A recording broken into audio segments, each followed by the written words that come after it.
దేవుని నామానికి స్తోత్రములు. ఈ ఉదయకాల సమయంలో మీ అందరికీ కూడా నా హృదయపూర్వకమైనటువంటి వందనాలు తెలియజేస్తున్నానండి.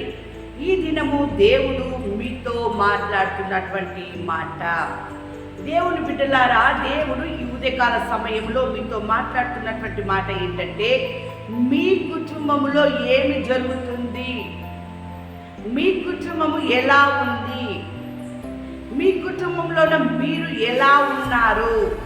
ఎందుకు ఈ ఉదయకాల సమయంలో దేవుడు నీ కుటుంబం గురించి మాట్లాడుతూ ఉన్నాడు అంటే, మీరు శోధనలో ప్రవేశించకుండానట్లు మెలకువగా ఉండి ప్రార్థన చేయుడి అని చెప్తున్నాడు దేవుడు. నీ కుటుంబము ఎలా ఉన్నది అని మాట్లాడుతున్నాడు. శోధన రాబోతా ఉంది కాబట్టి మెలకువగా ఉండి ప్రార్థన చేస్తుందా నీ కుటుంబము? ప్రార్థనలో గడుపుతుందా నీ కుటుంబము? నీ కుటుంబంలో కుటుంబ ప్రార్థన ఉన్నదా?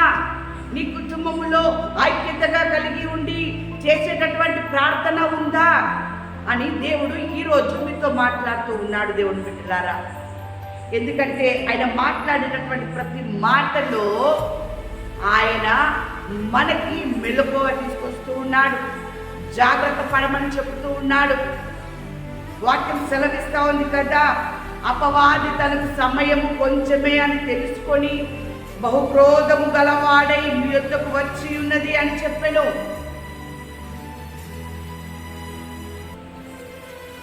దేవుని బిడ్డలారా, అపవాదికి కొంచెమే సమయం ఉన్నది అని చెప్పేసి బహుక్రోధము కలిగి వాడు వస్తూ ఉన్నాడు అని చెప్పేసి దేవునితో మాట్లాడుతున్నాడు. ఈరోజు నీ కుటుంబం ఎలా ఉంది, నీ కుటుంబం యొక్క పరిస్థితులు ఎలా ఉన్నాయి, నీ కుటుంబంలో ఉన్న వారు ఎలా ఉన్నారు అని చెప్పేసి మాట్లాడుతూ ఉన్నాడు. అయితే అపవాది వచ్చి ఏం చేస్తుంది, అపవాది వచ్చి ఏం చేస్తుంది? ఎందుకు దేవుడు మెలకువగా ఉండి ప్రార్థన చేయమన్నాడు? చూడండి, వాక్యం సెలవిస్తా ఉంది. ఈ దినమున దేవుడు ఈ వాక్యాన్ని మనకు తెలియజేస్తా ఉన్నాడు. మత్తయి సువార్త 13వ అధ్యాయం 25వ వచనంలో వాక్యం ఈ రీతిగా ఉంది. మనుషులు నిద్రించుచుండగా అతని శత్రువు వచ్చి గోధుమల మధ్యను గురుగులు విత్తిపోయెను. దేవుని బిడ్డలారా, మనుషులు నిద్రించుచుండగా, పని భారము వల్ల నువ్వు నిద్రపోతున్నావా? నీ శరీర బలహీనత వల్ల నువ్వు నిద్రపోతూ ఉన్నావా? ప్రార్థనని నిర్లక్ష్యము చేసి నువ్వు నిద్రపోతూ ఉన్నావా? దేవుడు నీతో మాట్లాడుతున్నట్టు శోధనలో ప్రవేశించకుండానట్లు మెలకువగా ఉండి కుటుంబంతో సహా ప్రార్థన చేయుడి అని. ఎందుకంటే సాతానుగాడు వాడు ఎలా ఉన్నాడంటే, బహుక్రోధం గలవాడై, కోపము గలవాడై, ఆగ్రహము గలవాడై వాడు వచ్చి ఉన్నాడంట.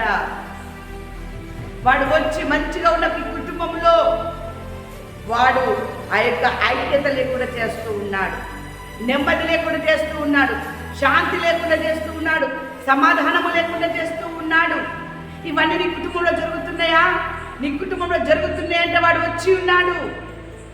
గోధుమలుగా మంచి ఫలములు ఇచ్చేటటువంటి ఫలముగా ఉండేటటువంటి మీ జీవితంలో, మీ కుటుంబంలో గురుగులు ఏర్పడి ఉన్నాయి. దేవుని బిడ్డలారా, గురుగులు ఏర్పడడానికి కారణము సమాధానము లేని గురువు, ఐక్యత లేనటువంటి గురువు.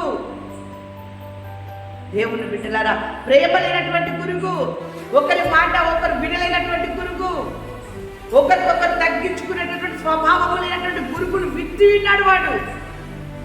అందుకనే మెలకువగా ఉండి ప్రార్థన చేయండి. మత్తులుగా ఉంటే మత్తులు విడిచిపెట్టండి.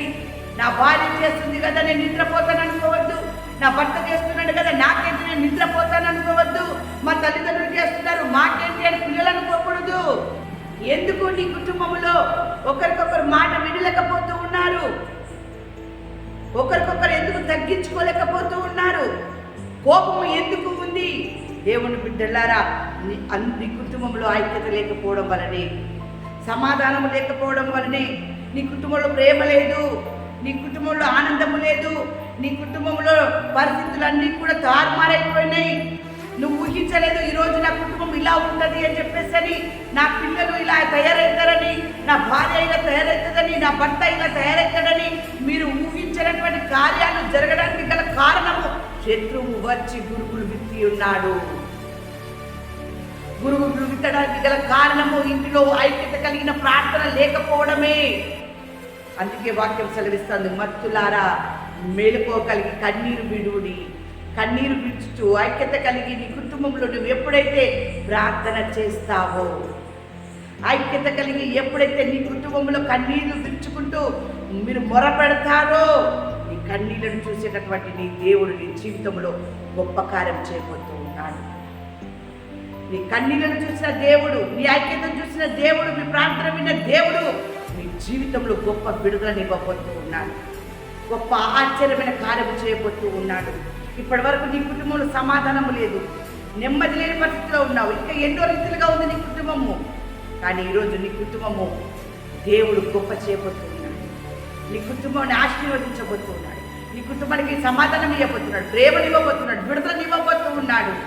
అందుకే దేవుడు ఈరోజు మాట్లాడుతున్నాడు, నీ కుటుంబంలో ఏమి జరుగుతుందో మెలకువగా ఉండి నువ్వు కనిపెట్టినట్లయితే, యజమానుడా యజమానురాలా మత్తు విడవండి, మెలకువగా ఉండి ప్రార్థన చేయండి, అద్భుతాన్ని చూస్తావు. దేవుడు ఈరోజు మీతో మాట్లాడుతున్నటువంటి మాట అదే.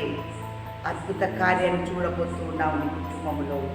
ఐక్యత కలిగి ప్రార్థన చేయండి, ఆయన చేయబోయే అద్భుత కార్యాన్ని ఈ దినమున మీరు చూస్తారు.